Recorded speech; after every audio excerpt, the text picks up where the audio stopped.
Sometimes a man rides into the wilderness not to find himself, but to disappear forever. That's exactly what Jedediah Crane had in mind when he arrived at an abandoned cabin high in the Montana mountains with nothing but his loyal dog and a lifetime of sorrow weighing on his shoulders. He was looking for a quiet place to live out his final years, far from the memories that haunted him. But one evening, something impossible happened. A young girl stepped out from the trees, moving alongside a pack of wolves like they were family. She wasn't a captive or a victim. She had been raised by these wolves since she was a baby, living wild and free in a world most people could never understand. What would happen when their two worlds collided? Before we continue, tell us where you're tuning in from, and if this story speaks to you, make sure you're subscribed. The journey to the high country had taken Jedediah Crane 4 days on horseback, each mile carrying him further from the life he'd known, and deeper into a solitude he both craved and feared. At 63 years old, his body bore the map of a hard life, knees that complained on cold mornings, hands gnarled from decades of working traplines, a back that remembered every fall from every ornery mule he'd ever known. His face was weathered leather, creased deep around eyes that had seen too much and a mouth that had forgotten how to smile somewhere along the way. The cabin sat in a clearing at the edge of the timberline, where the lodgepole pines gave way to scraggly whitebark, and the wind carried the sharp scent of high elevation. It had belonged to an old trapper named Silas Dutton, who'd worked these mountains for 30 years before his heart gave out one winter. Silas had no family, no heirs, just a handwritten will, leaving the place to any soul brave or foolish enough to want it. Jed figured he qualified as both. The structure wasn't much to look at. Rough-hewn logs chinked with mud and moss, a stone chimney listing slightly to the north, a roof of hand-split shakes that had seen better decades. But it was solid enough, built by a man who understood that up here, at nearly 9,000 feet, a poorly made shelter was a death sentence. The single room measured maybe 15 feet square, with a stone fireplace taking up most of one wall, a crude wooden bunk built into another, and a few shelves that sagged under the weight of dust and mouse droppings. Jed's dog, a blue heeler named Rufus, had bounded into the cabin ahead of him, working overtime as he investigated every corner. The dog was 11 years old, getting grey around the muzzle, but he still had the energy of a pup when something interested him. Rufus had been Jed's constant companion since his wife Sarah passed. The one living thing that seemed to understand grief didn't have a timeline. That some mornings getting out of bed was an act of pure willpower. Sarah had been gone 3 years now. 3 years, 2 months and 16 days, if Jed was counting. And he was always counting. Cancer had taken her slow and mean, stealing her piece by piece until the woman he loved was just a shadow in a bed, her hand in his growing lighter every day. Toward the end, she'd made him promise not to waste away in their house in Kalispell, not to turn their home into a shrine to her memory. "Go live, Jed," she'd whispered, her voice barely there. "Find some peace up in those mountains you always loved. Don't let my dying be the last thing you do." He'd tried to honor that promise, really tried. But the house had too many ghosts. Her coffee cup still in the cabinet, her reading glasses on the nightstand, her garden tools in the shed waiting for hands that would never hold them again. The town had too many pitying looks, too many well-meaning neighbors asking how he was doing when they both knew there was no good answer to that question. So when he'd heard about Silas Dutton's place through a friend of a friend, Jed had sold everything that mattered and packed what was left onto 2 mules and his old sorrel mare. Copper. The first week at the cabin had been all work. Jed patched the roof where animals had torn through, replaced the rotted floorboards near the door, cleared the chimney of a bird's nest, and scrubbed years of grime off every surface. He repaired the corral fence for Copper and built a small lean-to for the mules. He cut and stacked firewood until his back screamed and his hands blistered, because up here winter came early and stayed late. And running out of wood meant running out of life. Rufus had adjusted quickly, as dogs do. He spent his days exploring the surrounding forest, chasing squirrels he'd never catch, and returning at dusk with burrs in his coat and satisfaction in his eyes. At night, he'd curl up by the fire, his presence a comfort that didn't require conversation or explanation. Sometimes Jed would talk to him, rambling thoughts about Sarah, about the years they'd had, about the children they'd never been able to have. Rufus would listen with those intelligent eyes, never judging, never offering false comfort. The mountains themselves were a presence Jed had forgotten the weight of. He'd trapped these ranges in his younger days, before Sarah, before settling down to run a hardware store in town. Back then, the wilderness had felt like freedom, endless, wild, indifferent to human troubles. Now it felt different, heavier somehow. The silence up here wasn't peaceful. It was absolute. At night, when the fire burned low and the darkness pressed against the cabin walls, Jed could hear his own heartbeat, his own breathing, the creak of his joints when he shifted position. Sometimes he wondered if this was what dying would feel like, gradual fading into that vast silence until there was nothing left but wind through the pines. He'd established a routine, because routine was what kept a man sane in solitude. Up at first light, coffee boiled strong and black in a dented pot, breakfast of fried salt pork and day-old biscuits. Then he'd check his small trap line, a dozen sets within a few miles of the cabin, mostly for marten and fox. The pelts weren't worth much anymore, but the work gave his days structure. Afternoons were for chores, cutting wood, hauling water from the creek, maintaining his gear, tending to Copper and the mules. Evenings were the hardest. That's when the quiet became oppressive, when his thoughts would spiral back to Sarah, to the life he'd had, to the emptiness that waited for him now. He'd seen evidence of wolves almost immediately, tracks in the mud near the creek, scat on the game trails, the distant howling at night that made Rufus's ears prick up and a low growl rumble in his chest. Jed wasn't worried. He'd lived around wolves before and knew they generally avoided humans. But there was something about these wolves, something in the frequency and boldness of their presence that felt different, unnatural almost. One morning, checking a trap near a beaver pond, he'd found it sprung and empty, the bait gone and tracks all around. Wolf tracks, but also something else. Smaller prints, barefoot, human-sized but not quite human in their distribution and gait. Jed had knelt there in the frost-stiff grass, studying those tracks with a growing unease. They led to the wolf prints and away from them, sometimes overlapping, sometimes parallel. Like whoever made them had been walking with the wolves. Running with them, he'd mentioned it to no one because there was no one to mention it to. His nearest neighbor was 12 miles down the mountain, a sheep rancher named Horace Blackwell, who Jed had met exactly once when he'd ridden through Blackwell's property on his way up. Horace had been cordial but distant, the way mountain people often are with newcomers. He'd warned Jed about the winters, about the wolves, about something he'd called the wild thing that lived up in the high timber. Jed had nodded politely, assuming it was local superstition. The kind of tales that grew in isolated places where long winters made men see things that weren't there. But those tracks had been real. And over the following weeks, Jed had found more evidence. A cache of bones near his trapline, picked clean and arranged in a way that suggested intelligence, purpose. Scratches on trees at odd heights. And once, just once, the feeling of being watched so intensely that he'd spun around with his rifle raised, only to see nothing but forest shadows and the judging eyes of a raven perched in a dead snag. Rufus had noticed too. The dog had become increasingly alert, spending more time on the cabin's porch, head up and nose working the breeze. Sometimes he'd whine low in his throat, a sound of confusion rather than fear. Once he'd barked furiously at the tree line for a full minute before Jed could call him down. And even then the dog had remained tense, hackles raised, staring at something Jed couldn't see.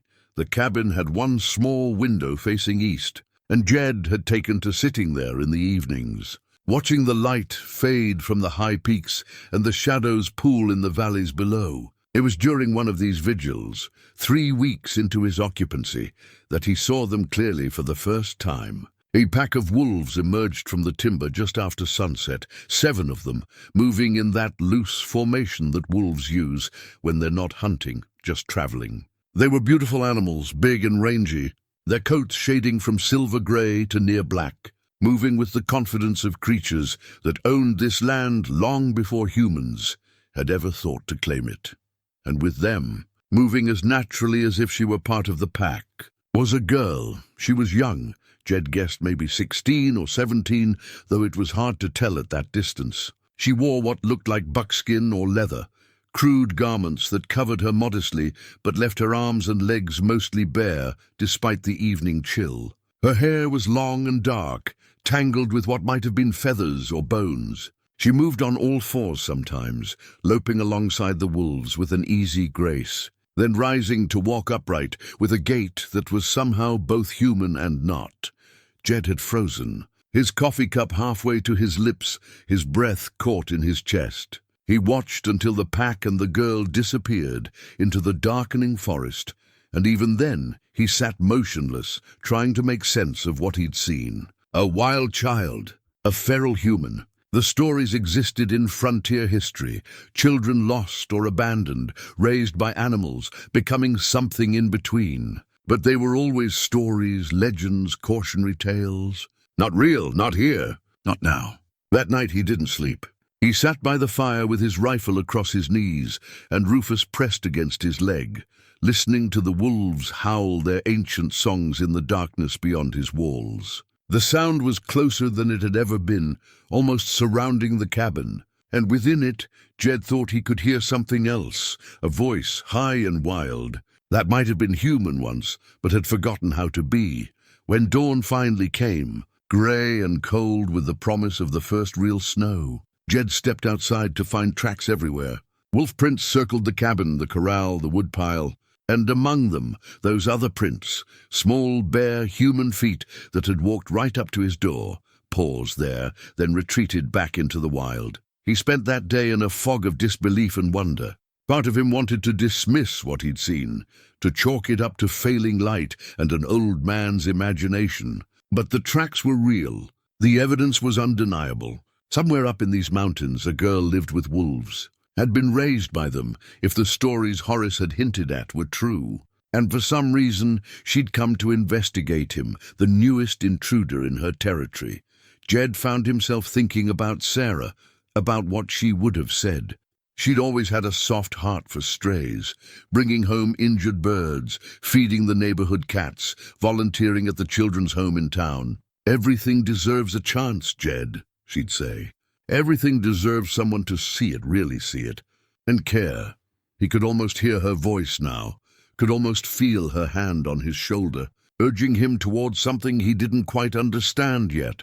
That evening, as the light began to fail again, Jed did something that surprised even himself. He took a tin plate from the cabin, loaded it with salt pork, biscuits, and some dried apples, and set it on a flat rock about 30 yards from the cabin door. Then he retreated inside, leaving the door cracked open, and waited.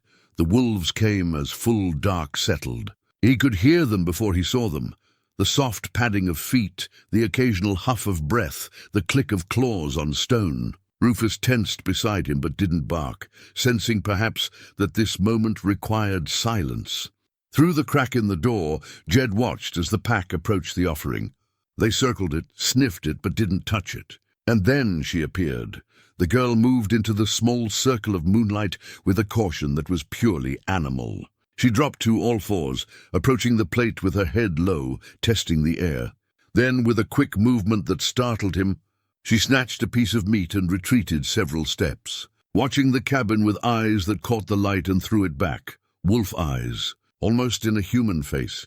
She ate quickly, efficiently, then took the rest of the food and disappeared into the darkness. The wolves followed, melting into the forest like smoke, and Jed was left standing in his doorway, his heart pounding, his mind racing with questions that had no easy answers. Who was she? How had she come to be here?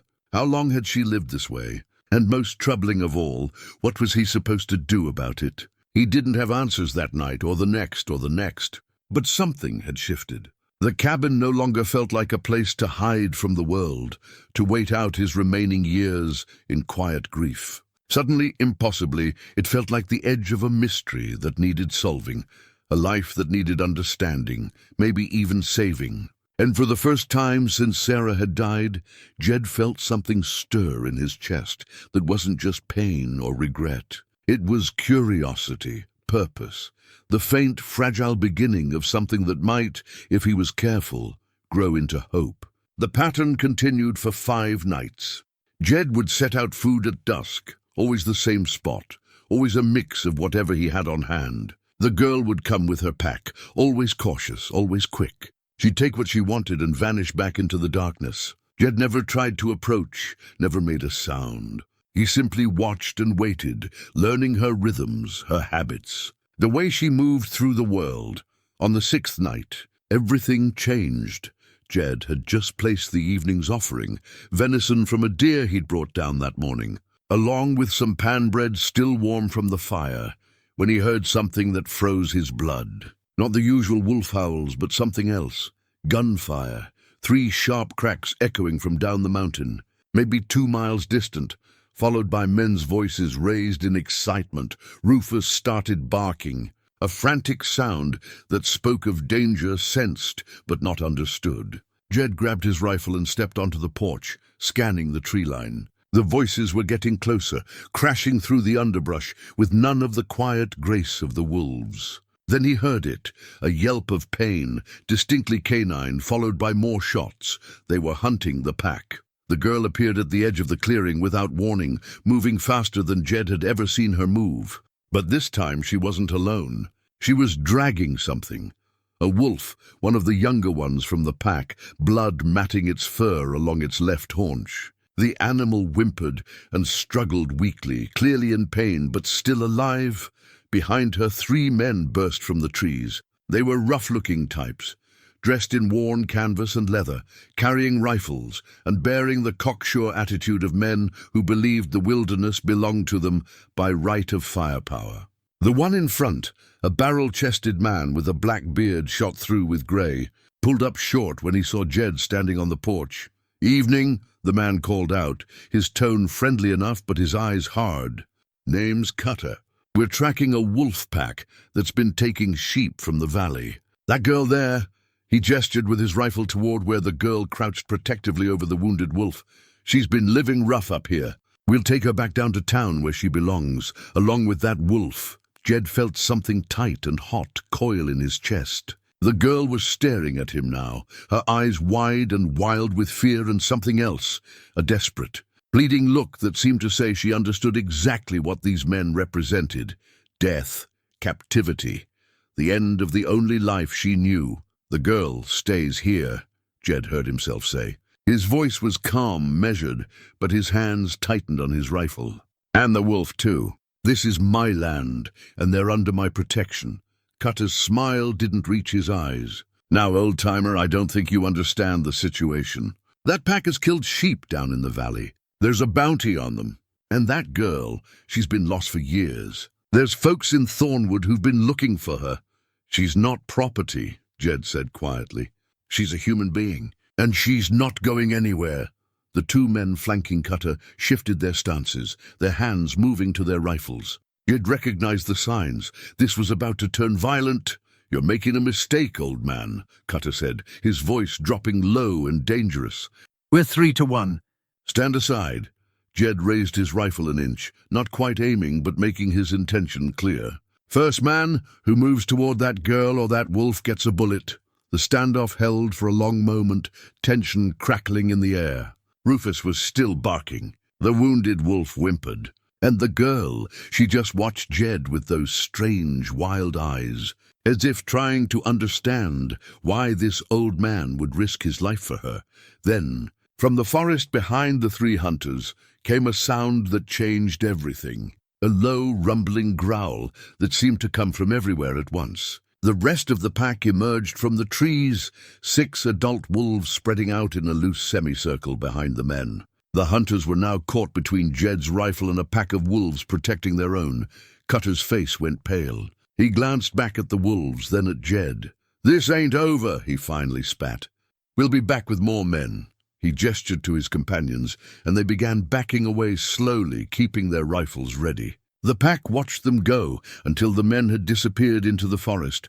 Only when silence returned did the pack relax. They padded forward, surrounding the girl and the injured wolf, nuzzling and whining. The girl stroked the wounded animal's head, making soft sounds that weren't quite words, but seemed to comfort the creature. Jed lowered his rifle slowly, his heart still hammering.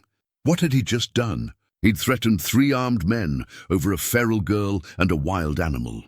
He'd made enemies of people who clearly had resources and determination. But when the girl looked up at him again, something in her expression had changed. The wariness was still there, but beneath it was something new. Recognition, or the first fragile seed of trust. She stood slowly, leaving the injured wolf to the ministrations of the pack. She took 1 step toward Jed, then another, her movements careful and deliberate. Rufus had stopped barking and was watching with intense interest. When she was about 10 feet away, the girl stopped. She looked at Jed, really looked at him, her head tilting. Then she did something that nearly broke his heart. She reached out one hand, palm up, in a gesture that was unmistakably human. A gesture of peace, of thanks. Jed felt his throat tighten. He lowered his rifle completely, leaning it against the porch rail. Then, moving as carefully as he would approach a spooked horse, he stepped down from the porch and extended his own hand. They stood there for a long moment, 2 hands reaching across the space between wild and tame. Jed didn't try to touch her. That would have been too much. But the gesture itself was enough. The wounded wolf whimpered again, breaking the moment. The girl turned back to her pack, dropping to her knees beside the injured animal. She looked back at Jed once more, and in her eyes he saw a question, a plea. "Bring him here," Jed said softly, gesturing toward the cabin. "I can help." He didn't know if she understood his words, but she seemed to understand his meaning. She made a sound, a low, complex vocalization, and the pack responded. 2 of the larger wolves carefully lifted the injured one between them, supporting him as they moved toward the cabin. Jed opened the cabin door wide, and for the first time in its long history, wolves entered. They moved cautiously, sniffing everything. Rufus retreated to the corner, uncertain but not aggressive. Jed quickly cleared space near the fire and spread out an old blanket. The wolves lowered their injured companion onto it, then stepped back. The girl knelt beside the wounded animal, her hand never leaving his fur. "Let me see," Jed said gently, kneeling beside them. The girl tensed but didn't move away. Carefully, speaking in low, soothing tones, Jed examined the wound. The bullet had grazed the wolf's haunch, tearing through muscle but missing bone. Painful, but not fatal if he could prevent infection. He fetched his medical kit, an old army surplus box that had seen him through countless injuries over the years. As he worked, cleaning the wound with whiskey that made the wolf yelp, then binding it with strips of clean cloth, the girl watched his every move with absolute attention. She was learning, he realized. When he finished, Jed sat back. The wounded wolf's breathing had steadied. The rest of the pack had settled around the fire. And the girl, she was looking at Jed with something that might have been wonder. "You're safe here," Jed told her, not knowing if she understood but needing to say it anyway. "Those men won't get you." "Not while I'm breathing," she tilted her head, processing. Then slowly, she reached out and touched his hand. Just a brief contact, her fingers rough against his weathered skin. But it was deliberate, a thank you in the only language she had. And in that moment, sitting on the floor of a mountain cabin with a pack of wolves and a wild girl, Jed felt something shift deep inside him. The grief that had weighted him down for 3 years suddenly felt less like an anchor. Sarah's death had hollowed him out, but maybe this strange new purpose could begin to fill that space. He'd come to these mountains to disappear. Instead, he'd found something impossible, something that needed him. And for the first time since he'd watched them lower Sarah's coffin into the frozen ground, Jed felt like he had a reason to see tomorrow. Outside, the wind picked up, carrying the first flakes of snow. Winter was coming early, and with it would come challenges he couldn't yet imagine. Cutter and his men would be back. The girl's past would eventually catch up to them, but tonight none of that mattered. Tonight, a wounded wolf was healing by his fire. A wild girl had chosen to trust him, and a lonely old man had remembered what it felt like to matter. The girl and her pack stayed through the night. Jed had expected them to leave once the wounded wolf was stable, to retreat back into the wilderness. But as the hours passed and the fire burned down to embers, they remained. The wolves arranged themselves in a loose circle around the injured one, their bodies providing warmth and protection. The girl curled up beside the wounded animal, one hand resting on his flank, her breathing eventually falling into the slow rhythm of sleep. Jed sat in his chair near the door, his rifle across his lap, watching over them all. Rufus had eventually overcome his uncertainty and now lay near the fire, close enough to the wolves to be part of the group but maintaining a respectful distance. The old man found himself marveling at the scene, wild creatures sleeping peacefully in a human dwelling, trusting enough to lower their guard. As dawn light began to filter through the small window, the girl stirred. She opened her eyes, dark brown, almost black in the dim light, and immediately checked on the wounded wolf. The animal was still sleeping, his breathing steady, the bandage holding. She seemed satisfied and rose to a crouch, her movements silent and fluid. Jed cleared his throat softly. "Morning," he said, his voice barely above a whisper. "Your friend there, he's going to be fine. Wound's clean. He just needs rest now." The girl tilted her head, that characteristic gesture that made her seem both curious and cautious. She didn't respond with words. Jed was beginning to wonder if she could speak at all. But she made a soft sound, almost a hum that seemed to acknowledge his words. Slowly, Jed stood and moved to the fireplace. He stirred the coals back to life and hung his coffee pot over the flames. "You hungry?" he asked, glancing back at the girl. She was watching him with intense interest. He opened his food stores and pulled out some dried venison, hard biscuits, and a precious jar of honey. He laid them out on the table, then stepped back.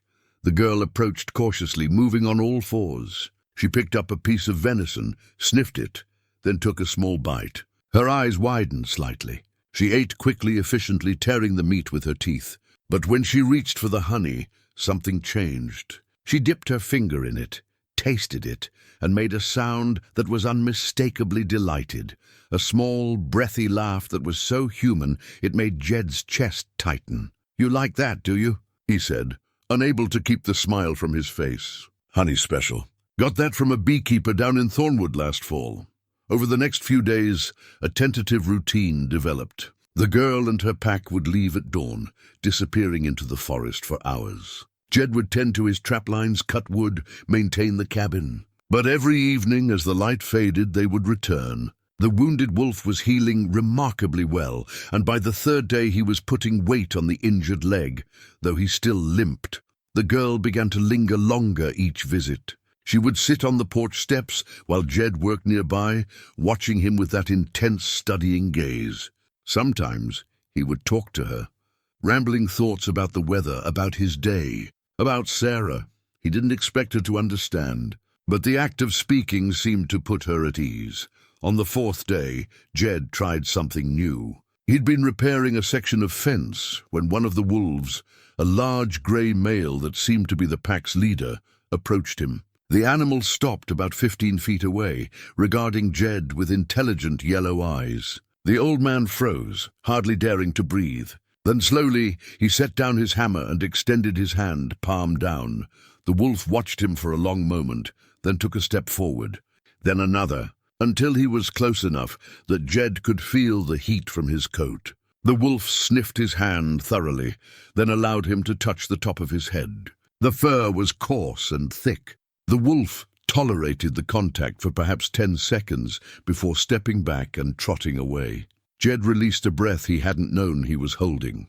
The girl had been watching from the porch, and when he looked at her, he saw something that might have been approval in her expression. That evening, Jed decided it was time to attempt something more ambitious. After the meal, which the girl now took sitting at the table rather than crouched on the floor, he fetched a slate and some chalk he'd found among Silas Dutton's possessions. He sat down across from her and drew a simple shape, a circle.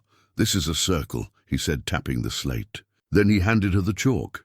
The girl took the chalk awkwardly, holding it in her fist like a child might. She stared at the slate, clearly uncertain. Jed guided her hand gently, showing her how to make the circular motion. On the second attempt, she produced something approximating a circle, wobbly and imperfect but recognizable. When she looked up at him, there was something new in her eyes. Wonder, maybe, or the first stirring of understanding that the world contained more than just survival and instinct. Over the following days, they continued these lessons. Jed would draw simple shapes and she would copy them. He would point to objects, table, chair, cup, fire, and name them repeatedly, hoping the words would eventually take root. Progress was slow, measured in tiny increments. But it was progress nonetheless. Rufus had become an unexpected ally. The old dog seemed to understand that something important was happening, and he'd taken to staying close to the girl. Sometimes she would reach out and touch his fur, gently, curiously. Rufus would stand patiently, his tail wagging slightly, but not everything was peaceful. On the 7th day since the confrontation with Cutter, Jed rode down to check his farthest trap line and found every single trap destroyed. Not just sprung, deliberately smashed, the metal twisted and broken. And carved into a tree at the site was a message, "Last warning." Jed sat on his horse, staring at that message for a long time. The threat was clear. Cutter hadn't forgotten, and he wasn't going to let this go. When he returned to the cabin that evening, the girl was waiting on the porch with the pack. She took one look at his face and seemed to understand something was wrong. She made a questioning sound, a soft whine that her wolves echoed. "We've got trouble coming," he said quietly. "Those men, they're not going to stop. They'll come back, and when they do, there'll be more of them." He stopped himself. What was he doing? He was 63 years old, alone except for a feral girl and a pack of wolves. What chance did they have? But then, the girl did something that changed his thinking. She stood up, moved down the porch steps, and placed herself directly in front of him. Then she pointed at him, at herself, at the wolves arranged behind her. And she made a sound that was almost a word, a guttural, determined vocalization that seemed to mean together. Jed looked at her, at those fierce, wild eyes, and felt something shift in his chest. She wasn't helpless. None of them were. They were survivors, all of them. Together, he repeated softly, and though he knew she couldn't fully understand the word, he thought perhaps she understood the intent. The promise. That night, as the fire burned low and the wolves slept, Jed sat awake thinking about choices and consequences. He'd chosen to protect this girl, and that choice had set events in motion he couldn't stop. Cutter would come back. There would be violence, but for the first time in 3 years, since Sarah had slipped away from him, Jed felt like his life meant something beyond just marking time until death. He had a purpose now, a reason to fight, to survive. It wasn't the future he'd imagined when he'd ridden up to this cabin, but it was a future nonetheless, and it was his to protect. The morning after discovering the warning, Jed woke with a plan forming in his mind. If Cutter and his men were going to come back, then he needed to be ready. That meant supplies, information, and teaching the girl enough that she could adapt if something happened to him. The girl had begun sleeping inside the cabin now, curled up near the fireplace with 2 of the younger wolves, while the rest of the pack kept watch outside. This morning she woke when Jed did, her senses attuned to his movements even in sleep. "We're going on a ride today," Jed told her as he made coffee. "Down the mountain? There's someone I need to talk to." The girl watched him with those dark, evaluating eyes. She'd been learning fast. She now recognized maybe a dozen words. Fire, water, food, danger, wolf, dog, yes, no. It wasn't much, but it was a foundation. Jed saddled Copper and one of the mules. "This here's Copper," he said, patting the mare's neck. "She's steady as they come. We're going to ride down to see a man named Horace Blackwell." The girl approached Copper cautiously, reaching out one hand to touch the mare's shoulder. Copper turned her head and snuffled at the girl's hair, and something like a smile flickered across the girl's face, brief as lightning but unmistakable. Getting her onto the mule took patience. She resisted at first, clearly uncomfortable with being carried by an animal. But Jed talked her through it, showed her how to sit, how to hold the reins. Eventually she settled, though she remained tense. They left Rufus and most of the pack at the cabin, taking only the grey alpha male who seemed determined to follow the girl. The wolf ranged ahead and behind as they rode, scouting the trail. The ride down took 3 hours. As they descended, the girl's tension increased. She made soft whining sounds, looking back toward the high country. Jed understood. Every step away from the wilderness was a step into a world that had never shown her kindness. Horace Blackwell's ranch sat in a wide valley where the mountains gave way to rolling grassland. Horace himself was in his 50s, a lean man with weathered face and eyes that missed nothing. He came out of the barn as they approached, rifle in hand, but held casually. "Jed Crane," he called out. "Didn't expect to see you again." Then his eyes found the girl, and his expression changed. Surprise, recognition, and something else. Fear, maybe. Lord above. "That's her, isn't it? The wild girl." Jed dismounted slowly. "She's under my protection now, and we've got a problem that concerns you." Over coffee in Horace's kitchen, the girl refused to come inside, staying on the porch with her wolf. Jed laid out what had happened. The confrontation with Cutter, the destroyed trap lines, the warning. Horace listened with a deepening frown. "Cutter's bad news," Horace said. "He and his boys have been causing trouble in Thornwood for years. The law turns a blind eye because Cutter's cousin is the deputy sheriff. So no help from that quarter," Jed said. "None." Horace refilled their cups. "But I can tell you this, Cutter's been recruiting men in town. Says there's a wild girl that needs catching, that she's dangerous. He's offering shares of bounty money." Jed felt ice settle in his stomach. "How many men?" "Last I heard, maybe 6 or 7 signed on. They're planning to come up after the first snow." "Figure you'll be easier to track then. The first snow. That could be any day now." Jed had a week at most, maybe 2 if they were lucky. "There's something else," Horace said, his voice dropping lower. "Talk in town is that the girl, she's not just any lost child. Word is, she's the daughter of a missionary couple that went missing 15 years ago. They were traveling through these mountains when they disappeared. Search parties found their wagon burned, no bodies. But if that girl is who I think she is, she'd have family," Jed finished. "People looking for her. People with rights to her," Horace corrected. "Legal rights." The missionaries had family back east, wealthy family, Jed understood. The girl wasn't just running from bounty hunters. She was potentially the missing heir to a family that might not care about what she'd become, only about blood and legacy. When Jed emerged from the house, he found the girl sitting on the porch steps, the grey wolf beside her. She looked up at him, and in her eyes he saw worry. She'd heard their voices through the door, even if she hadn't understood the words. Jed sat down beside her, close but not touching. For a moment, they just sat there, looking out at the valley spread below them. Finally, Jed spoke. "I want to teach you something."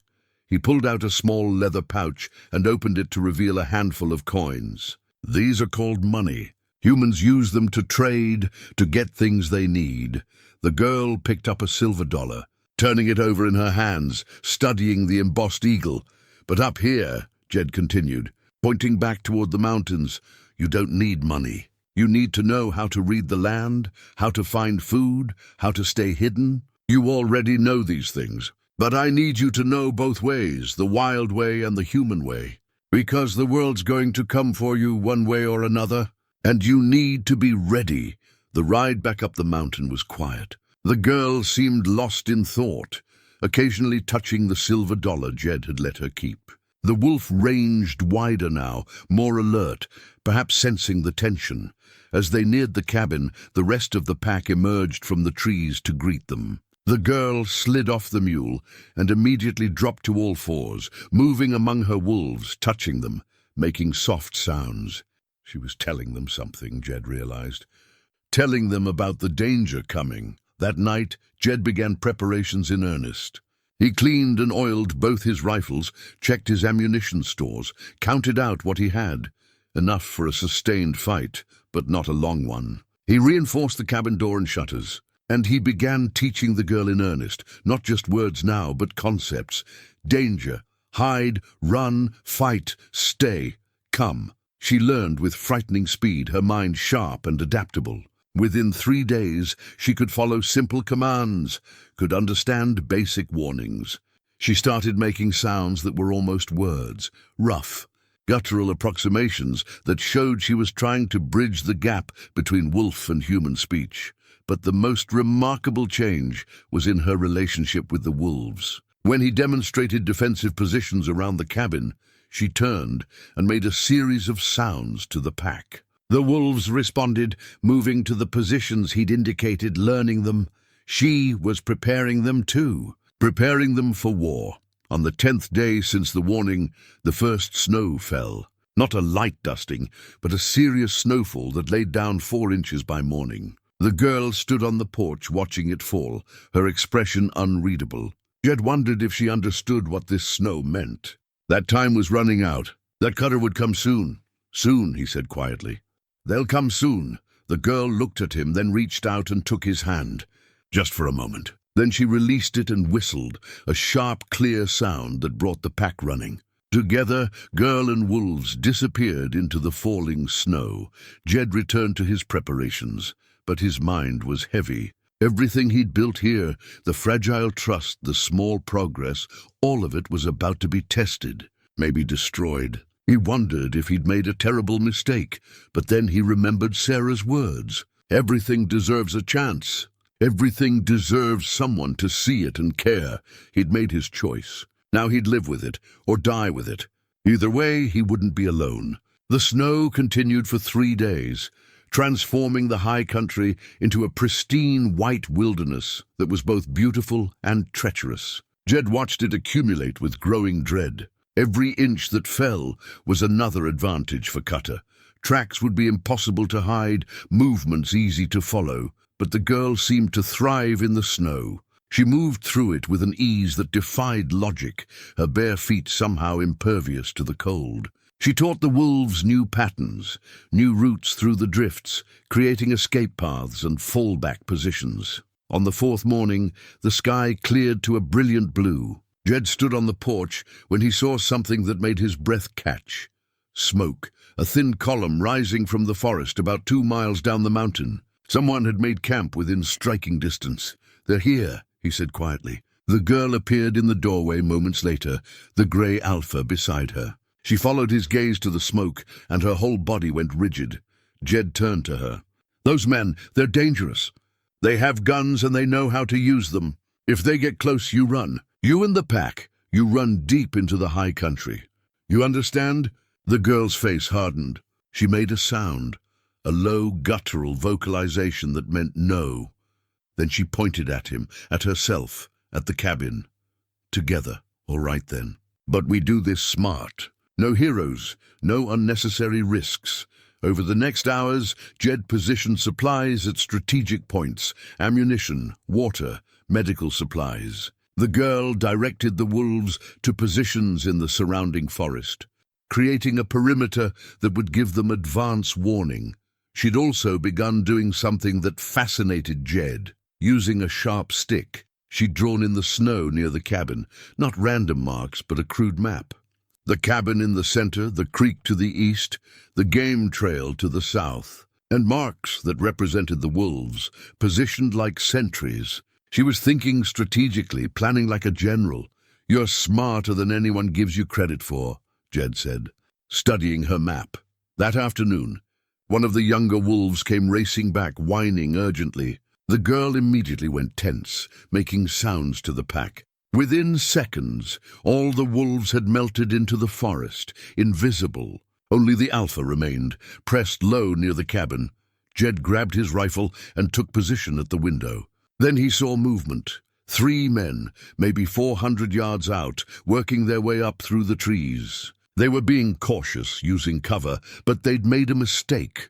They were following the most obvious path, and the girl had predicted exactly that. Jed watched as the lead man stepped forward and suddenly dropped through what looked like solid snow into a pit the girl had dug and covered 2 days ago.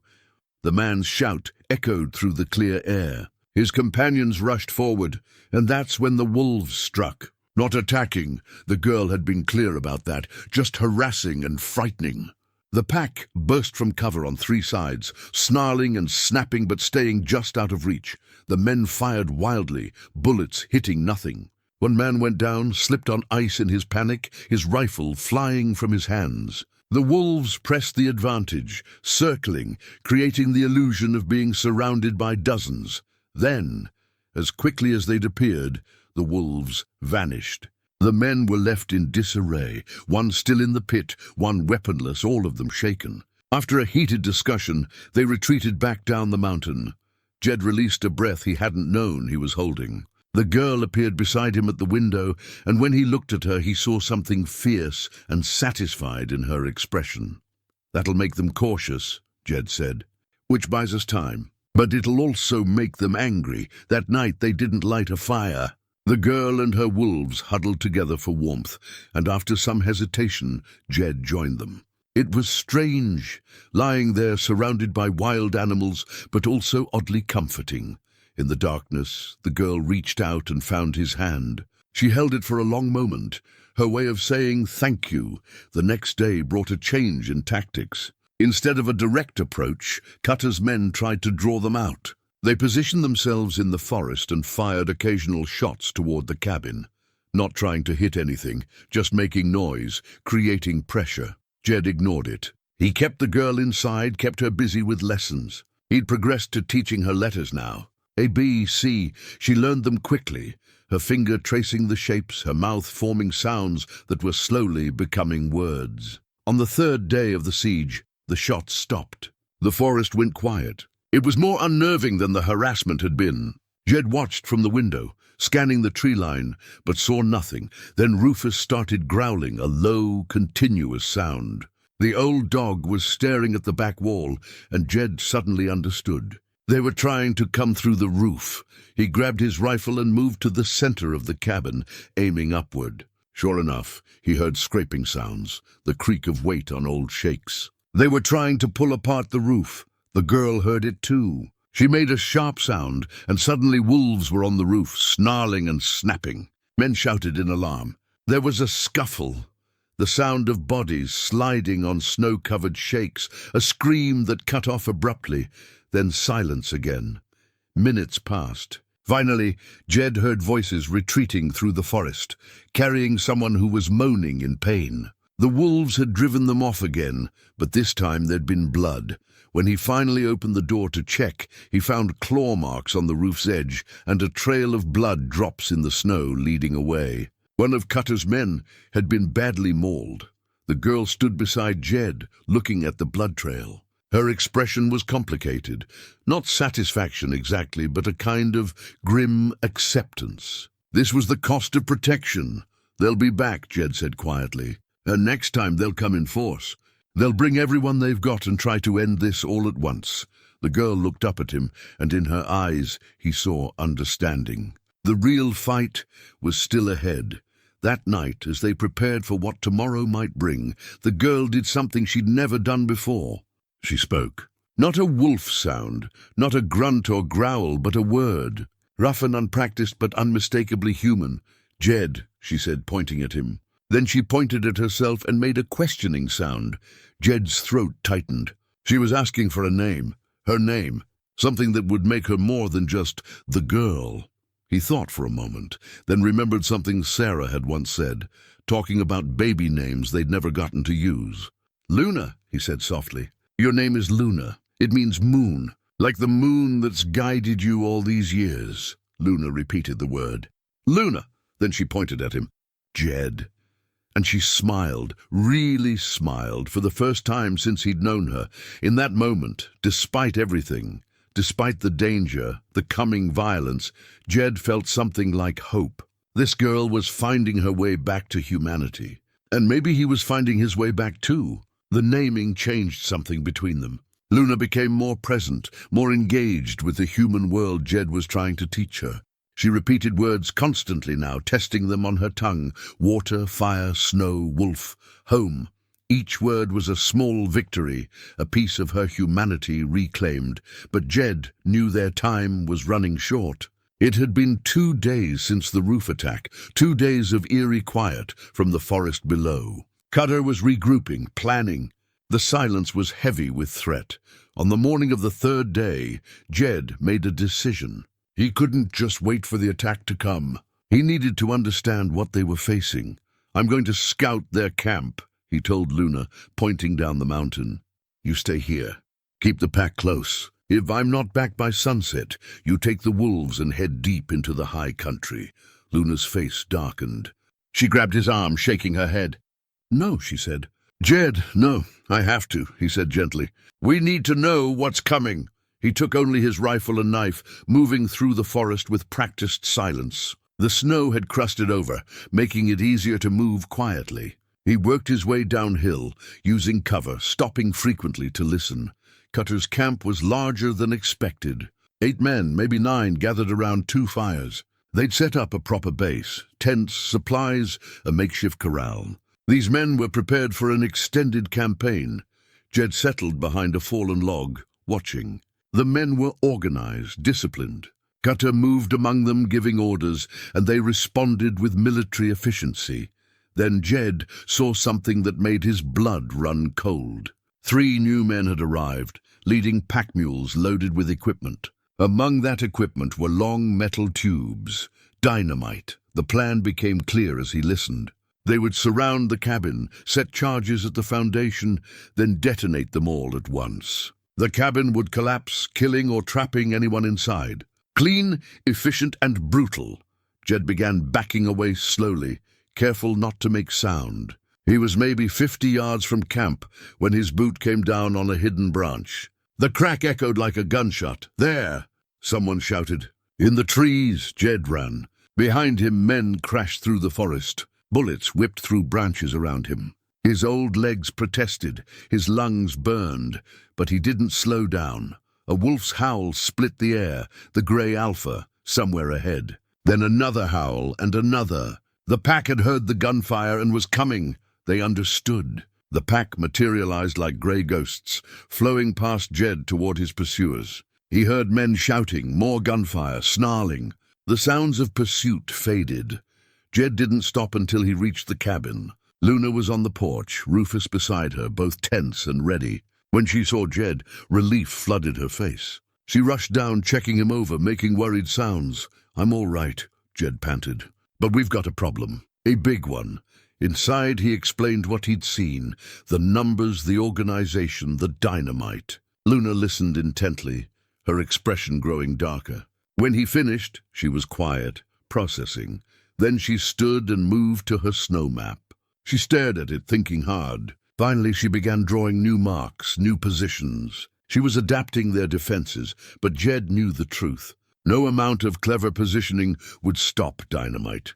They needed a different approach. "What if we don't wait for them to come to us?" Jed said slowly. "What if we hit them first? Tonight, while they think they have the advantage. Take out their supplies, scatter their horses."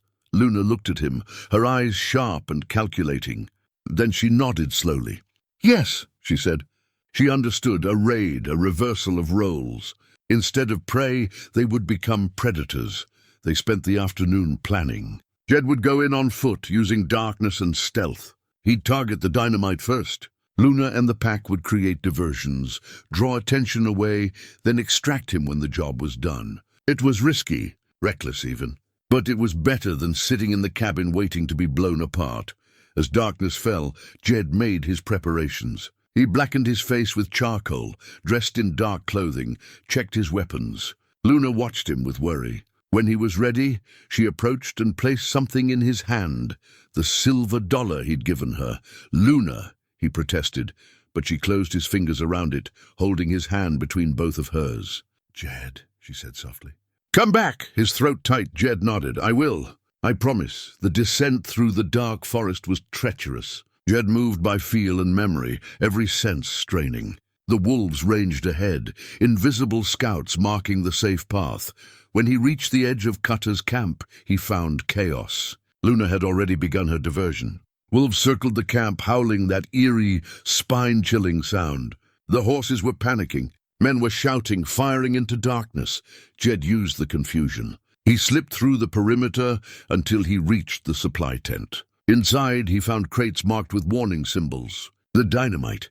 He worked quickly, prying open crates with his knife. Then he took the sticks of dynamite and scattered them into the forest, throwing them as far as he could in different directions. Without the blasting caps, they were relatively stable, but Cutter's men would have a hell of a time finding them. He was on his last crate when a voice behind him said, "Well now, looks like the old man's got some fight in him after all." Jed turned slowly. Cutter stood in the tent entrance, rifle leveled. In the firelight, his bearded face was twisted with anger. "That was clever," Cutter said. "But it ends tonight. You're gonna tell me where that girl is?" Jed didn't answer. His rifle was too far to reach. His pistol was holstered, but Cutter's finger was on the trigger. Any move would be his last. Then, from the darkness outside, came a sound that froze them both. Not a wolf howl, a human voice, wild and fierce. "Jed!" Luna burst into the camp like a force of nature, the grey alpha beside her and the rest of the pack flowing behind. She moved with speed and ferocity that was purely animal, but her eyes were all human, focused and determined. Cutter swung his rifle toward her, and Jed didn't think. He lunged forward, knocking the barrel aside just as it fired. The bullet went wide. Then the tent erupted in chaos. Wolves everywhere, snarling and snapping, and men screaming. Jed grabbed his rifle and Luna's arm. "Run!" he shouted. "Now!" They ran together, human and half-wild girl and pack of wolves, fleeing into darkness with gunfire chasing them. They didn't stop until they'd put a mile between them and the camp. Only then did Jed allow himself to breathe. Luna was beside him, her chest heaving, her eyes bright with triumph. She'd saved him. She'd come into a human camp, faced guns and fire, and she'd saved him. "You didn't have to do that," Jed said quietly. "You should have stayed safe." Luna looked at him, and in her eyes he saw something profound. "Together," she said. The word was clear, final. She'd made her choice, just as he'd made his. They would face this together or not at all. The raid had bought them time, but both Jed and Luna knew it wouldn't be enough. Cutter would be furious now, humiliated in front of his men. He'd come back harder, meaner, more determined. The question wasn't if, but when. They spent the next 2 days fortifying the cabin and preparing. Jed taught Luna how to load and fire his spare rifle. Her hands awkward at first, but quickly adapting. She was a natural shot, her predator's instincts translating seamlessly to aiming and firing. Within hours, she could hit targets at 50 yards, but on the morning of the 3rd day, something unexpected happened that would change everything. Jed was outside splitting wood when Rufus began barking. Not his alarm bark, but something different, confused almost. Jed grabbed his rifle and moved to investigate, Luna falling in beside him. Together, they approached the edge of the clearing where Rufus stood, tail wagging uncertainly, staring at something in the trees. A woman stepped into view. She was perhaps 40 years old, dressed in practical traveling clothes that had seen hard use. Her face was weathered but kind, framed by dark hair streaked with grey. She held her hands up, showing she was unarmed, but her eyes were fixed on Luna with an intensity that made Jed's skin prickle. "Please," the woman said, her voice shaking. "Please don't shoot. I'm not with Cutter's men. I'm looking for my niece. My sister's child. She was lost in these mountains 15 years ago, when she was just a baby. Her name was Elizabeth." Luna had gone completely still beside Jed, her rifle lowered, but her body tense. She was staring at the woman with an expression Jed had never seen before, part recognition, part fear. The woman took a hesitant step forward. "I've been searching for so long. My sister and her husband were missionaries, traveling through to the territories. Their wagon was attacked. We found it burned, but no bodies. Everyone assumed they were dead, that Elizabeth was taken or killed. But there were stories over the years. Trappers talking about a wild child in the mountains. A girl who ran with wolves." She stopped, her eyes filling with tears as she looked at Luna. "You have your mother's eyes, Elizabeth. My God, you're alive." Jed felt the world tilt. This was the peace Horace had mentioned. Luna wasn't just a wild girl with no past. She was someone's daughter, someone's niece. She belonged to a family that had mourned her, searched for her. "How did you find us?" Jed asked. "I heard about Cutter's hunt, about a wild girl in the high country, and an old trapper protecting her. I came as fast as I could. I'm Margaret Hayes. Your mother was my sister Elizabeth. Your aunt—" Luna made a sound, a low, confused whine that was pure animal. She looked at Jed, her eyes pleading for him to make sense of this. He could see the war raging inside her, the pull of blood, of family, against the life she knew, the wilderness that had raised her. "Ma'am," Jed said carefully, "your niece has been living wild for 15 years. She barely speaks. She doesn't remember anything about being human. The wolves raised her. She's my blood," Margaret interrupted, her voice fierce. "She's all I have left of my sister. I have a home in Boston, money, education waiting for her. She can have a real life, not this existence." Luna suddenly moved, backing away from both of them, shaking her head. "No," she said, the word desperate. "No, home here, Jed, wolves, home." Margaret's face crumpled. "Please, I'm your family. Your mother loved you so much. She sang to you every night. She called you her little moonbeam. That's why I brought this." She reached into her coat slowly and pulled out something small and worn. A music box. She opened it, and a delicate melody filled the clearing, a lullaby sweet and haunting. And as it played, something extraordinary happened. Luna's expression changed. Her eyes went distant, unfocused. Tears began streaming down her face, tears she didn't seem to understand. "You remember?" Margaret breathed. "Somewhere inside you remember." But Luna was shaking her head, backing away, making sounds of distress that brought the grey alpha rushing to her side. The wolf positioned himself between Luna and Margaret, growling low. The rest of the pack materialized from the forest. Jed understood the problem. Luna was being torn in two, the human part responding to that music, to some buried memory, while the wild part screamed that this woman was a threat. "This isn't the way," Jed said to Margaret. "You can't just expect her to leave everything behind." "She needs time." A gunshot cracked through the air. The music box exploded in Margaret's hand, pieces scattering across the snow. Margaret screamed, clutching her bleeding hand. Jed spun, rifle raised, and saw them, Cutter and his men, 6 of them, emerging from the tree line with weapons drawn. "Well now," Cutter said, satisfaction in his voice. "Looks like we've got ourselves a family reunion. And lucky for you, Mrs. Hayes, you're just in time to watch us bring your wild niece to justice."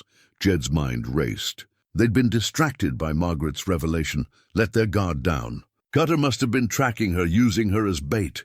Now they were surrounded, caught in the open with nowhere to run. "There doesn't need to be violence," Margaret said, trying to stanch the bleeding. "I'll pay you, Cutter. Whatever bounty you were promised, I'll double it." "Just let her go," Cutter laughed. "This ain't about money anymore, lady. This is about respect. That old man and his pet savages have made fools of us long enough. We're taking the girl, collecting our bounty, and putting down those wolves." Jed felt Luna press against his side, felt her trembling. The wolves were ranged around them, sensing the threat but waiting for her signal. They were outnumbered and outgunned. Then Margaret did something surprising.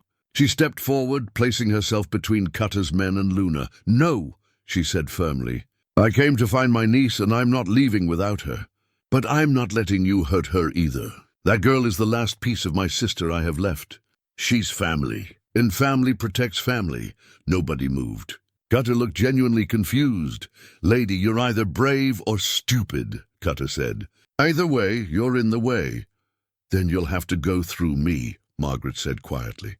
"And I promise you, there will be consequences. I have lawyers, resources, connections. You kill me or harm my niece, and you'll hang for it. The law might turn a blind eye to your usual thuggery, but not murder of a woman from a prominent Boston family."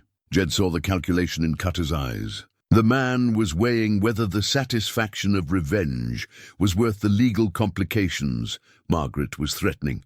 The standoff held for a long moment. Then Luna did something that changed everything. She stepped forward, past both Jed and Margaret, and stood alone in the space between the two groups. She looked at Cutter, at his men, at the rifles pointed at her. Then she looked back at Margaret, at Jed, at her wolves, and she made a choice.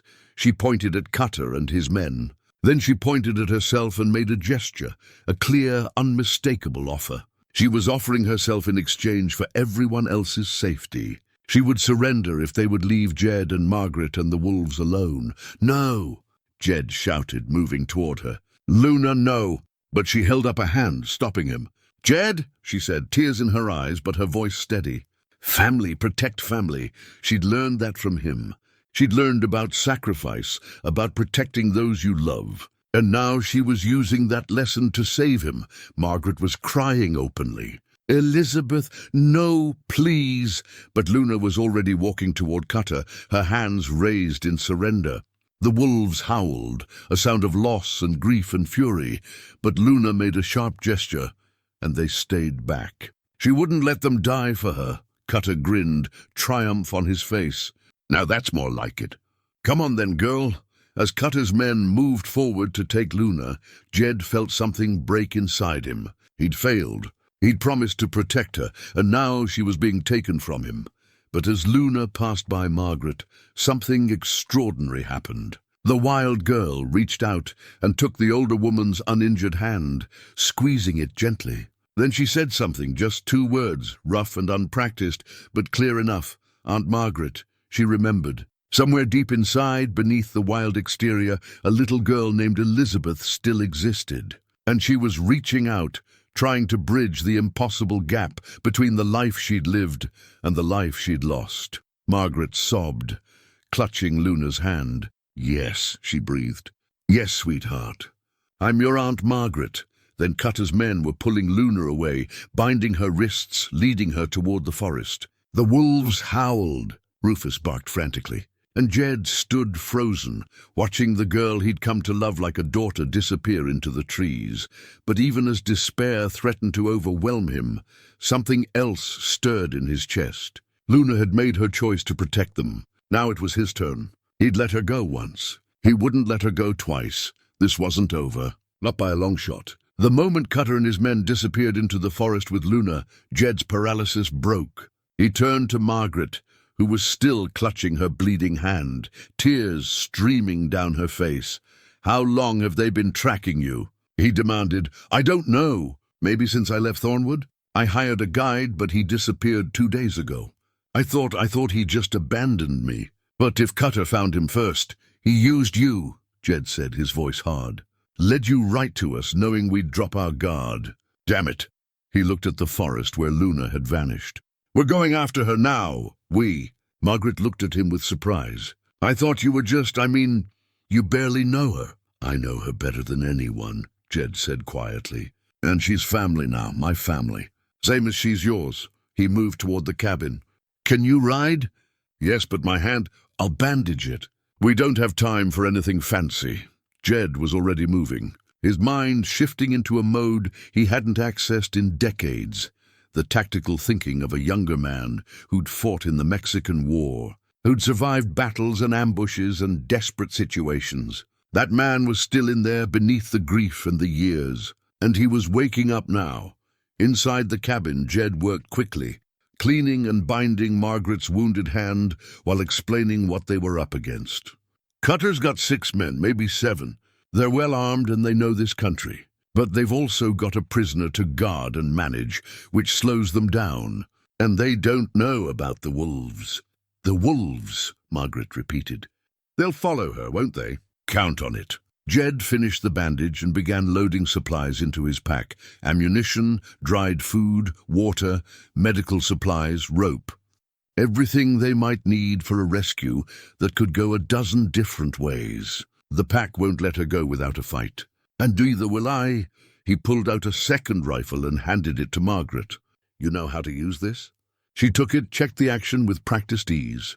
"My father taught me. We lived in Montana Territory before we moved east. I'm not helpless, Mr. Crane." "Jed," he corrected. "And I can see that." He respected her more for that. She'd come into the wilderness alone, searching for a niece she'd never known was alive, and she'd stood up to armed men without flinching. Sarah would have liked her, he thought, Outside, the grey alpha was waiting. The wolf looked at Jed with those intelligent eyes, and Jed understood. The pack was ready. They'd been tracking Luna since the moment she was taken, staying hidden but close, waiting for the right moment to strike. "Can you talk to them?" Margaret asked, staring at the wolf with a mixture of awe and nervousness. "Not like Luna can, but we understand each other well enough." Jed moved to Copper and began saddling her. "They'll lead us to where Cutter's taking her. Then we'll figure out how to get her back." They rode out within the hour, following the grey alpha through the forest. The wolf moved at a steady lope, occasionally stopping to make sure they were following, his nose never far from the ground. The trail Cutter's men had left was easy to follow. Broken branches, trampled snow, the occasional drop of blood from Margaret's wounded hand that had dripped before Cutter bound it. But more than that, Jed could read the story in the tracks. Luna was fighting them. Not violently, she was too smart for that. Knew it would only get her hurt, but she was being deliberately difficult. Walking slow, stumbling, forcing them to half-carry her at times. She was buying time, he realized, giving him a chance to catch up, believing somehow that he would come for her. "She trusts you," Margaret said quietly, reading the same signs. "She barely knows me, but she trusts you completely. I was the first human who didn't try to hurt her," Jed said. "That builds a bond, and maybe," he paused, choosing his words carefully, "maybe we both needed each other. I was dying up here, just waiting for my life to end. She gave me a reason to live again, and I gave her, I don't know, safety maybe, a bridge back to humanity. I'm not trying to take her from that," Margaret said. "I need you to understand that. I want her to have choices, to know she has family that loves her, a home if she wants it. But I'm not trying to cage her. I've seen what she is, how she lives. I won't destroy that," Jed nodded. He believed her. He could see in Margaret the same fierce protectiveness that had driven him to stand against Cutter. "She'll need both," he said. "Both worlds, the wild and the tame. That's who she is now." They tracked through the afternoon, the grey alpha leading them higher into the mountains rather than down toward the valley. That puzzled Jed at first, until he realized what Cutter was doing. The man wasn't taking Luna to Thornwood. He was heading to an old mining camp on the far side of the range, a place that had been abandoned for years. Isolated, defensible, far from any law or witnesses. Whatever Cutter was planning, he wanted privacy for it. As the sun began to set, the alpha led them to a ridge overlooking a narrow valley. There, in the gathering darkness, Jed could see the old mining camp, a cluster of dilapidated buildings, a few still standing, most collapsed to rotting timber, and in the center a fire burning, casting dancing shadows. Cutter's camp. Jed pulled out his spyglass and surveyed the scene. 7 men around the fire, passing a bottle. And there, tied to a post outside what looked like an old assay office, was Luna. Even from this distance, he could see she was unhurt, but her posture spoke of exhaustion and despair. The wolves must have seen her too, because soft whining sounds began echoing through the pack that had gathered on the ridge. 10 wolves now, maybe more, the entire family coming together. "We can't just charge in there," Margaret said, studying the layout. "They'll see us coming from any direction." "No, we can't." Jed was thinking, planning, using skills he'd thought were rusted beyond use. "But we don't have to. We just need to create enough chaos that they can't coordinate a defense. The wolves can do that." He looked at the grey alpha, and the wolf looked back. An understanding passed between them, not words, but something deeper, a shared purpose. The pack would attack from 3 sides at once, creating panic and confusion. In that chaos, Jed and Margaret would slip in, cut Luna free, and extract her before Cutter could organize a response. It was risky, desperate even. Men would likely die, maybe including himself. But Jed had made his peace with death 3 years ago when Sarah passed. He'd been living on borrowed time ever since. If this was how it ended, fighting for someone who mattered, for a cause worth dying for, well, there were worse ways to go. "When?" Margaret asked, full dark. "Another hour." Jed checked his rifle one more time, made sure his pistol was loaded and ready. "We go in quiet, stay low, move fast. The wolves will keep them busy." We get to Luna, cut her free, and we run. Don't stop, don't look back, just run. The pack will cover our retreat, and if something goes wrong. Jed met her eyes. Then we improvise. But we don't leave without her. No matter what, Margaret nodded. No matter what?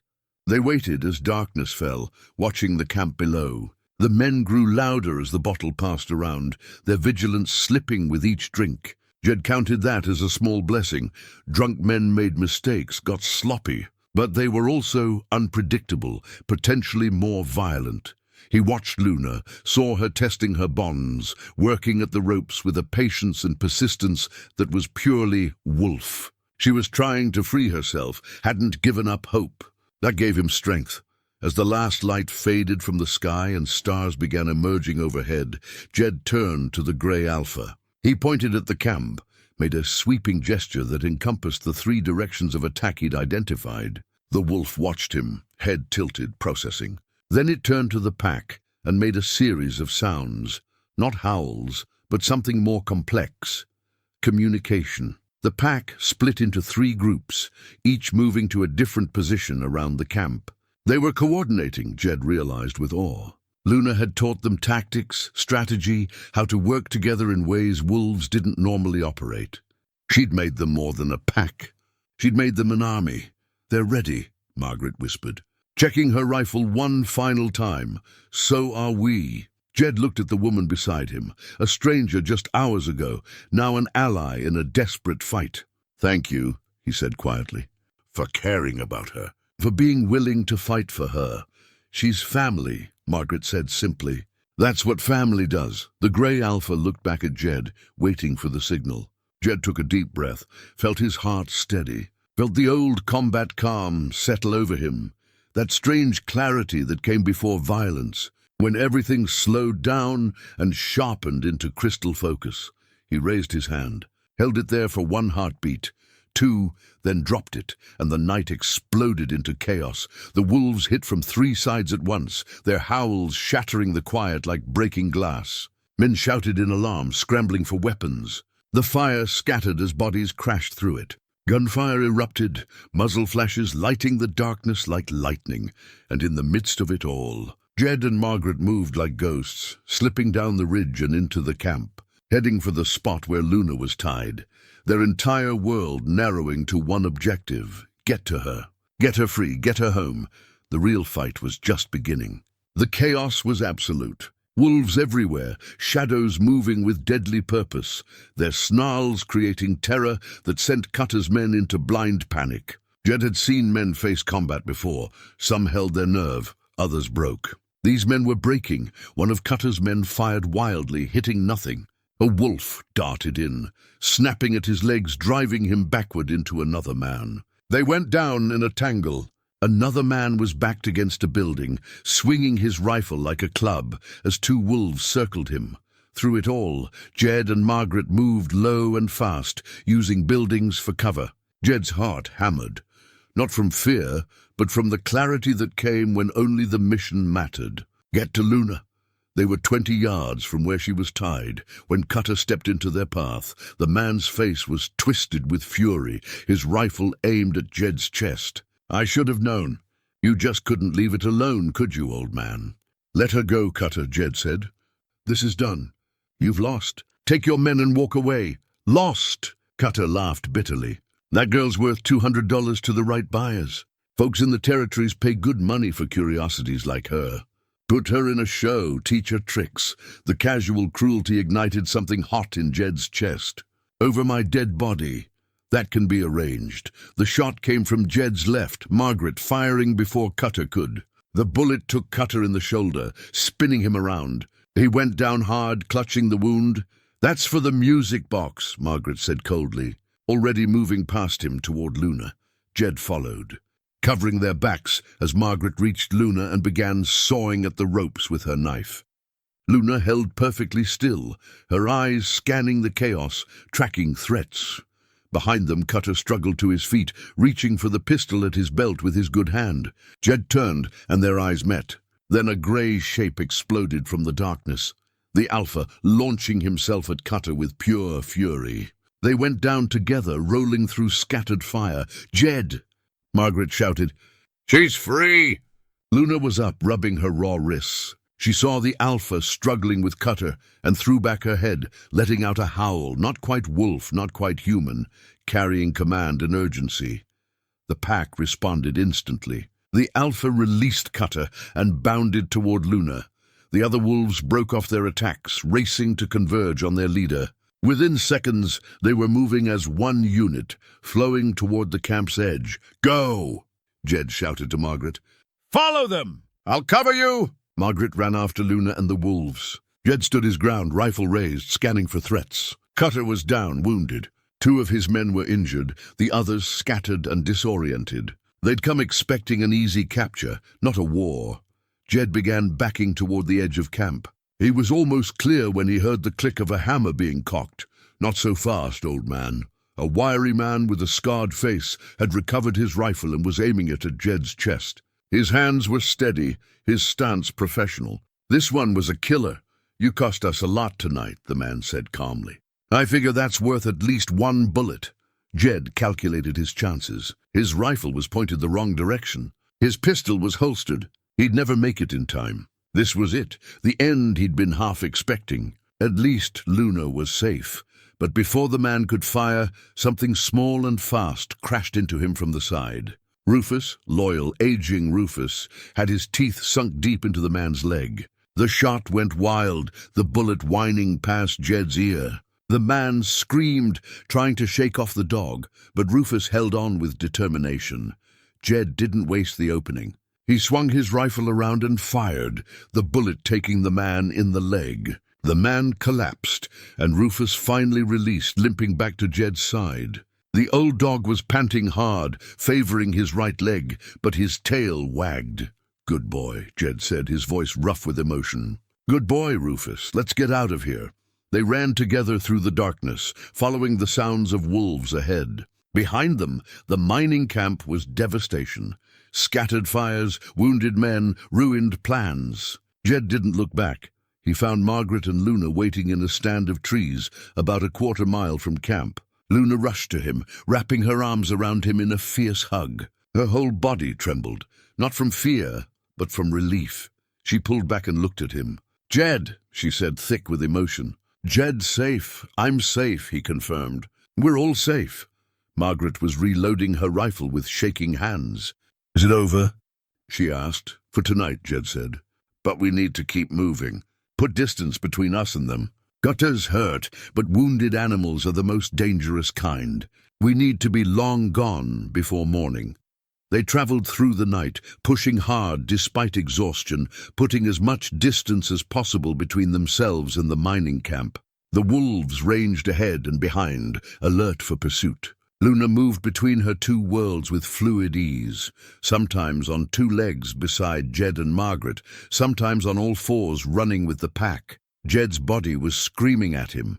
His knees ached, his back protested every step, and there was a sharp pain in his chest that he told himself was just exertion. He was 63 years old, and he'd just fought a battle that would have challenged men half his age. But he kept moving because stopping meant being caught. Margaret was struggling too. Her wounded hand had to be throbbing, and she wasn't accustomed to this kind of sustained hardship. But she never complained, never asked to rest. She just kept moving, her jaw set with determination that reminded Jed of Sarah.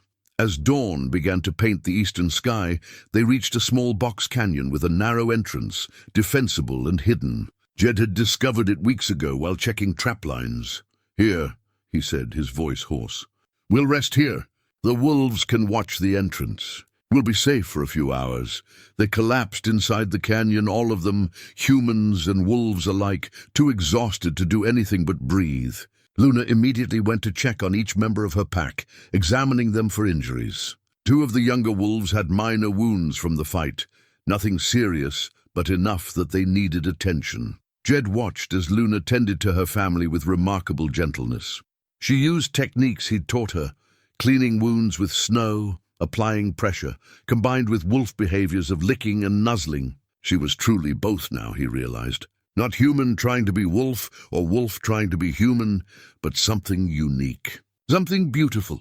"She's remarkable," Margaret said softly, sitting beside Jed. "I've been watching her, trying to understand.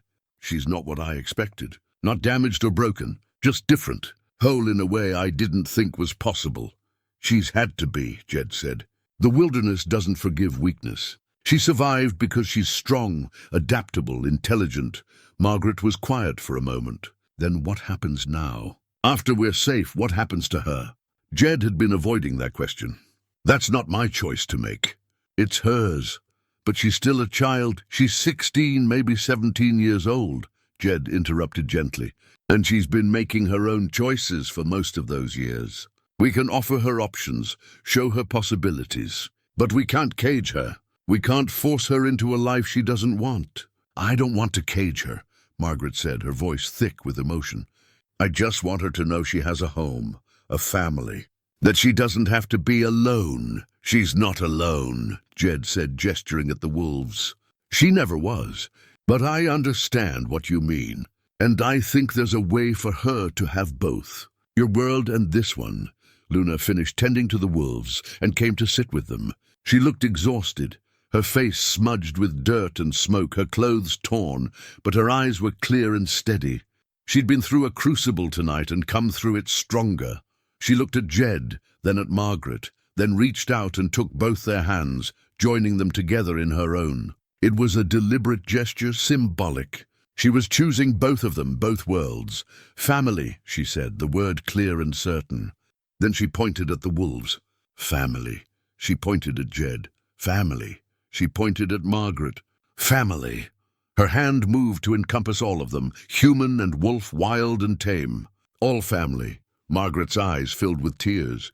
She reached out slowly and touched the girl's face. "Yes," she whispered, "all family. All of us." For a moment they sat there in the growing dawn light, 3 humans and a wolf pack, refugees from violence, bound together by choice and something deeper than blood. The morning was cold, the danger not yet past, the future uncertain. But in that moment there was peace. Rufus limped over and collapsed against Jed's leg with a satisfied groan. The old dog had earned his rest. Jed stroked his head, grateful beyond words. "We should sleep," Jed said. "A few hours at least. The wolves will keep watch. Then we'll figure out our next move." "What about Cutter?" Margaret asked. "He's hurt. His men scattered. We broke them tonight. With you threatening legal consequences, Cutter knows when to cut his losses." Luna curled up between them, using Margaret's coat as a pillow, and within minutes she was asleep. The wolves arranged themselves in a protective circle. Margaret leaned back against the canyon wall and closed her eyes. Jed stayed awake a while longer, keeping watch, thinking about everything that had happened. 2 months ago, he'd been a man waiting to die. Now he was part of something larger than himself, a family that crossed all boundaries. Sarah would have loved this, he thought. Would have loved Luna, would have understood what the girl was. "I kept my promise," Jed whispered to the morning air, to Sarah's memory. "I went and lived. Found something worth fighting for. Found family again." In the way the light touched the canyon walls, in the peaceful breathing of Luna sleeping between him and Margaret, in the warmth of Rufus pressed against his leg, he felt an answer, a sense of rightness, of beginning again. When Jed finally allowed himself to sleep, his dreams were peaceful for the first time in 3 years. And when he woke, the sun was high, Luna was sitting with the wolves, and Margaret was making coffee over a small fire. It looked like home. It felt like family. And for the first time since Sarah's death, Jed felt like he'd found his way back to living. 3 weeks had passed since that night at the mining camp. 3 weeks of healing, of learning, of figuring out what came next. They'd returned to the cabin. Jed, Margaret, Luna, Rufus, and the wolf pack. The small structure that had once been Jed's refuge from grief had become something else entirely, a bridge between worlds. The first snow of true winter had fallen the night before, blanketing everything in pristine white.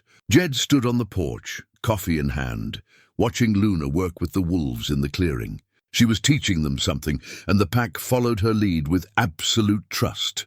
Margaret emerged from the cabin, wrapped in one of Jed's old coats. Her hand had healed well.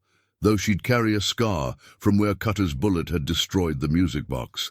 She said she didn't mind it, said it reminded her of the night she'd found her niece. She's going to stay, isn't she? Margaret said quietly. Here in the mountains.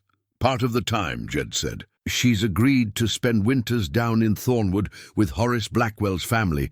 Luna can learn to read and write properly, learn more about human ways. But come spring, she'll return here, Margaret finished. To the high country. To her wolves, yes. Jed watched Luna laugh, a sound that still surprised him every time. She needs both.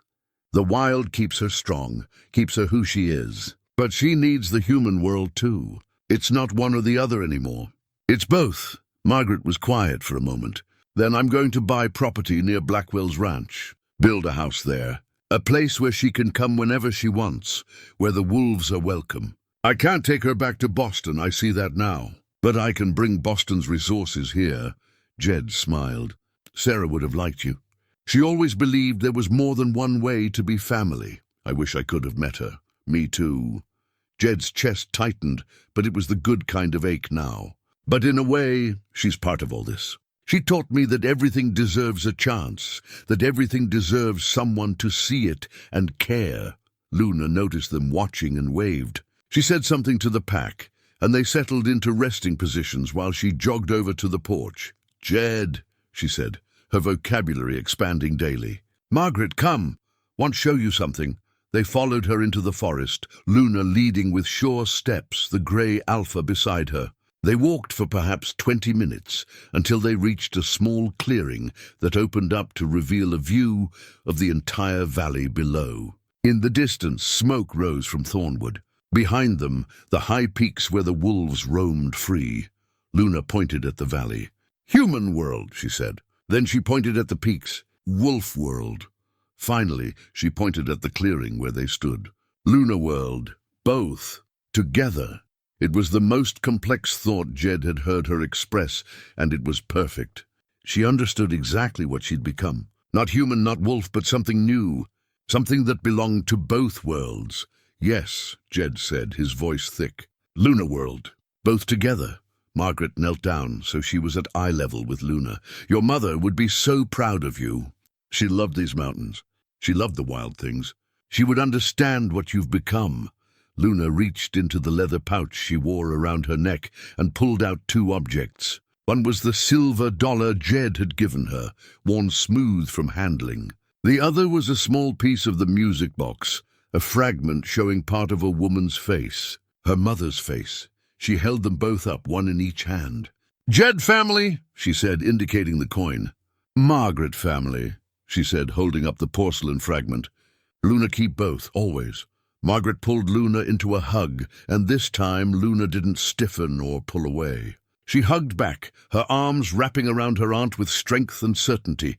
Jed turned away to give them privacy, his own eyes burning. The grey alpha approached and pressed his head briefly against Jed's hand before returning to Luna's side. That evening, as they prepared dinner together, there was a knock at the door.